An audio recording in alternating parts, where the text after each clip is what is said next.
Hi കൂട്ടുകാർ, അസ്സലാമു അലൈക്കും വറഹ്മത്തുള്ളാഹി തആല വബറകാതുഹു.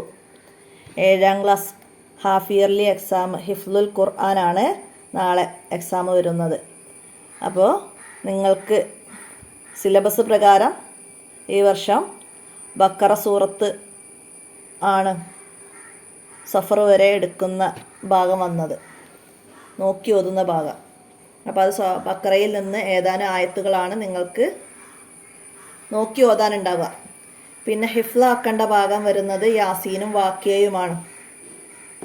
അപ്പം യാസീനും വാക്കിയയും നിങ്ങൾക്ക് എടുത്ത ഭാഗം വരെ ആയത്തുകളുടെ എണ്ണം ഉണ്ട് 40. സിലബസ് പ്രകാരം 45ാമത്തെ ആയത്ത് വരെയാണ് ഈ സഫർ വരെ ഹിഫ്ലാക്കേണ്ടത്. അതുപോലെ വാക്കിയയിൽ 49ാമത്തെ ആയത്ത് വരെയും അതുവരെ നന്നായി മനസ്സിലാക്കി പഠിക്കുക.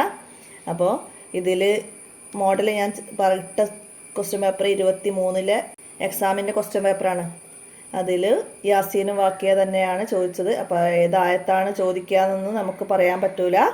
അപ്പോൾ ഇടയിൽ നിന്ന് ആയത്തുകൾ ചോദിച്ചാൽ അതിൻ്റെ ബാക്കി ഓതി കൊടുക്കുകയാണ് വേണ്ടത്.